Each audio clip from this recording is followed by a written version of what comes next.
Өглөө босоод шүдээ угаахдаа мөн ажил хичээлдээ гарахаас өмнө бид өөрсдийгөө заавал туйлддаг.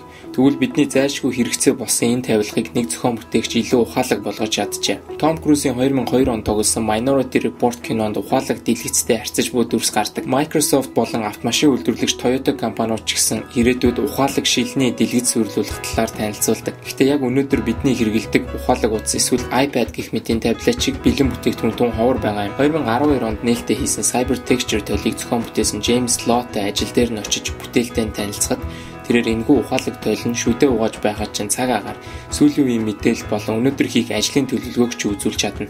Мөн цаашлаад биеийн жин цаг гэд бусад зүйлсийг ч програмжилж оруулж болдог байна. Угаалгын өрөөнд байрлах тул цантахгүй байх технологиор хийсэн гэж тэрээр хэлсэн энэ тойлны үн $5,000.